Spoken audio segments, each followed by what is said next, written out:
Imagine perhaps an angel. That's what comes to me.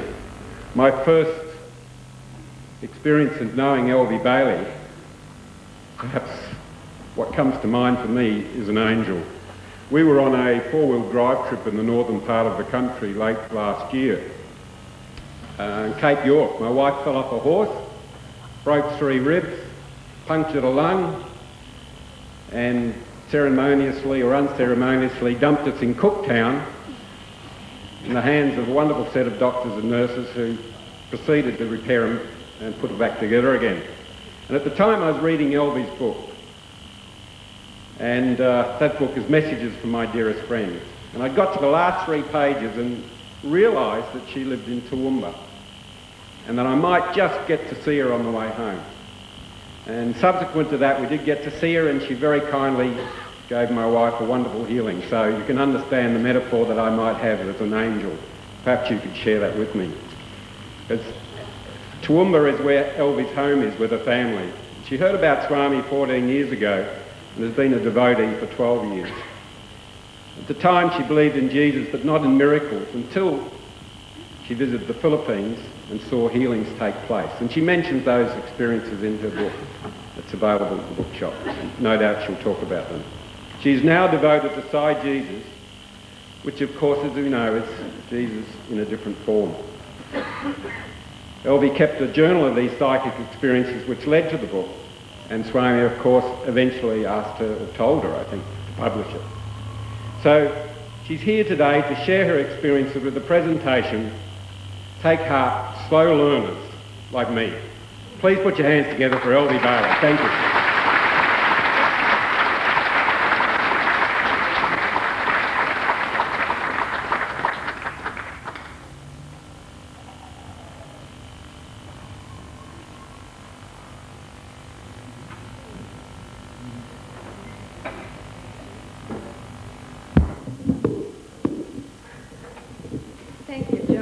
Feeling quite comfortable until you mentioned the angel. Now I've gone all wobbly.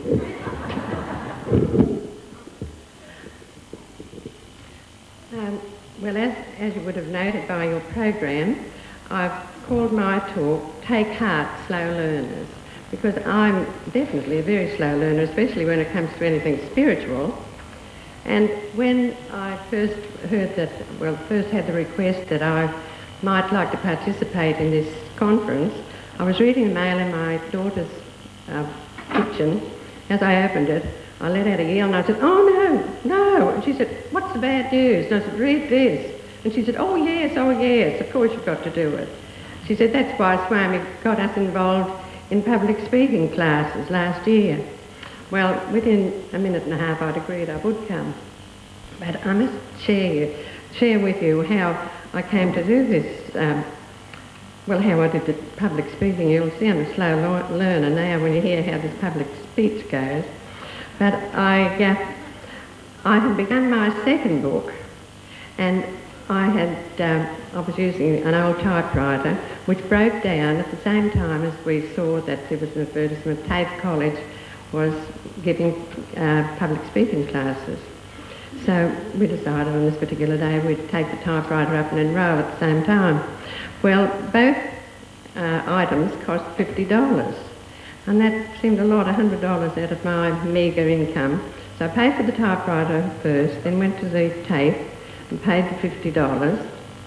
When I'd been away about half an hour, and I said to Jenny, maybe I could get a concession.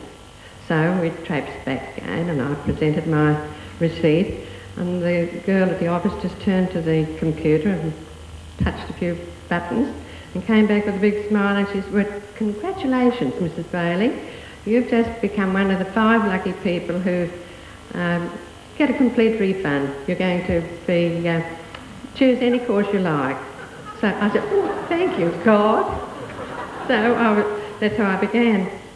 Well, I'll tell you, I am from a very bigoted Christian Baptist family, and actually in my late teens I'd ask a boy if he had a car. Well, that was pretty high on the priority. And then if he was a Catholic, well, even a Mercedes would have wiped that off. He could not be a Catholic. So But in the mid-1930s, I had wonderful Christian missionaries arrive back from China. They were relatives of my grandmother's, and their stories absolutely fascinated me. And I don't know, it must have been about 15, I was with my cousin Olive, and I said, we'd attended a meeting, and I said, Olive, I'm going to be a missionary. And she was a bit stunned because we used to get up some wonderful mischief together, and she said, hey, do you realise you won't be able to use lipstick? And I said, oh, heavens, won't I? Well, I won't be a missionary, I'll be a nurse instead. My vacation lasted, I think, 5 minutes. Well, in 1944, which was the year of Jager's birth, was the year I was married. So you can see it. It's my 50th wedding anniversary this August, and I feel 50 years is also part of Swami's miracle. As anyone will know, 50 years for the one person is pretty incredible. And by the time I had 3 children, I fervently believed in God and loved Jesus, but I did not believe in miracles. I felt they were just a lovely story to illustrate a point. But in 1977, I read a book, ESP Behind the Iron Curtain, and I discovered pyramid power. Well, everything psychic has always appealed to me, so I wrote down every strange psychic experience which seemed to begin somewhere about then, and I put it in notebooks which I thought would interest my grandchildren in years to come. And at that time, my husband Bert and I lived in Gladstone in central Queensland, and I began to work for Community Health in that city. And at a break-up party that year, a colleague came to me and asked if I'd see a patient of hers and assist by talking with him and using the pyramid to see if it would help him. Of course, we were part volunteers and partly employed by the community section. So we didn't let any doctors know. We had to get permission from the patient, and he was into everything that was psychic, so he said yes, he'd agree with anything because he was feeling pretty terrible. But what was so amazing in retrospect, when I looked at my notes years later, the date that I met this colleague and spoke with her was the 23rd of November, Swami's birthday. And I'd made the pyramid from details I got from this book, and the results were really amazing. Well, I don't know if it was the pyramid or the prayers, but this old darling was lying on a bed, and I put the pyramid on his chest and prayed silently. And within a couple of minutes he'd gone to sleep, and he slept for a couple of hours and woke up greatly improved. So I was smitten with pyramid power for a couple of years after that. And at that time, my second son, Paul, was in Southeast Asia, working on a PhD on Asian religion and philosophy. Before he left Australia, he suggested that I read Autobiography of a Yogi by Paramahansa Yogananda. And he said, it may even change your life. Well, it did, because among those pages I found the mystery and wonders of the of spiritual life in Asia and India. And then in 1978, Paul, my son, contacted me with great excitement. He'd been to the Philippines and he'd seen psychic healing. He said the first lot he saw were phonies, but then he said, I've come across some who are absolutely performing biblical miracles. If you can rake up the money, come. Well, this was in November, and I thought, well, I've got to get the money somehow. Well, during the previous year, I'd begun to paint. And what was so amazing, people began to buy them. So by March, I was on my way to the Philippines. And my husband had no objections at all, because he'd always say, you finance yourself and come home again. He'd always think I couldn't, but oh boy, could I ever. So I did. I arrived in Manila in April 1978, and before I visited Alex Orbito, Paul said to me, now I'll take you to his clinic, but you have to just take some deep breaths and pray, and don't stand there like a goggle-eyed tourist with your camera. Just, try and incorporate your spiritual feelings with his spiritual feelings. And that's what happened. It was wonderful, because Alex is a Christian, and he always had a Christian Bible reading out of the book of St. James, I think it was. And he'd have this every just before each session.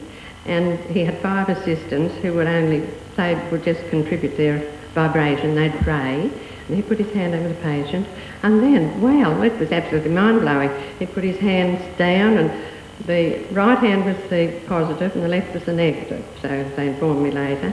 And it was as Pal Dahl has told me when I heard his talk at the Gold Coast. Someone was telling him they'd put bits here and they'd throw it there, but it wasn't quite as wild as that. It was more a controlled thing, but you saw bodies open.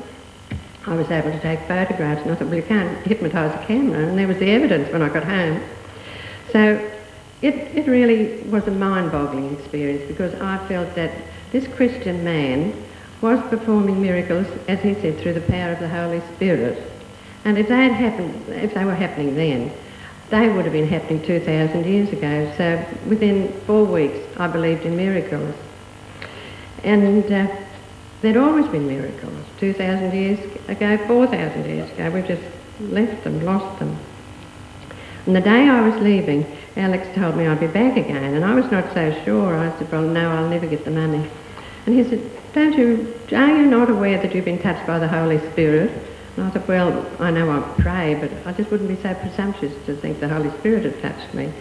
But it was amazing, because I did go back, and in a year and 1 day I was back there again. Well, when I arrived home and told Bert all about these wonderful things, he said, now if you can convince me that it's not sleight of hand and really was a miracle, I'm going to be as enthusiastic an evangelist as Billy Graham. Well, if you could see Bert, he's a bit like Buddha, so he'd be a Buddhist, a rather portly Billy Graham. But unfortunately, he's not yet been convinced of anything spiritual. And I'd like to read this quotation, I think, is so apt. It's from Herbert Spencer. There is this principle which is proof against all information, which is proof against all arguments, which cannot fail to keep a man in everlasting ignorance. And that principle is contempt prior to investigation. This is rather interesting too. This is how I came to read my very first Sai Baba book. But let me finish the story before you say, oh, wow. In 1979, I was in Sydney with my daughter-in-law, and my son Roger was away, and so was his father. They were travelling interstate on business. And we were doing some shopping, and we passed a sex shop. And I said to Franny, I've never been in one of those. She said, I haven't either. I said, what say we go and have a look? Now our husbands aren't here. So we walked into the shop to find that it was in the midst of being demolished. There was nothing in there except a big box of books. And you'll never guess, on the top of it, marked down for $2, was Baba by Arnold Schulman.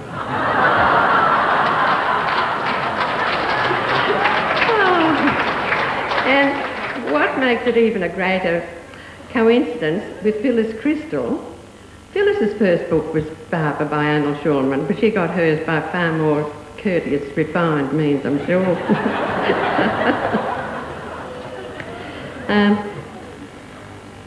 Incidentally, I haven't ever been in a sex shop since then. I went back to Manila 3 times after that, and Swami has a wonderful way of always providing me with money when he's pointing me in a certain direction. I'm often short of cash, and I gave a talk to a group of Baha'i people in Mount Morgan, and was asked by a gentleman if I'd accompany him and his critically ill son back to the Philippines. And I said, well, I'll let you know in a week. Well, I prayed about it, and what I always did in those days, I had a Bible, and I'd close my eyes and I'd pray, and I'd move the Bible around so I didn't know if it was upside down or how it was, and then I'd ask Jesus to give me the message, and the message was given. And it said, I haven't just written here what verse it was at, but it said, by signs and visions you will know. And I did know. Within about 10 days I was able to let him know that I would be going. I'd take them. And the 3rd time I won money in a competition. My daughter and I went to the Philippines. And on the day we were to return home, I began to speak with a woman in the bus and asked her if she had enjoyed her stay there. And she said,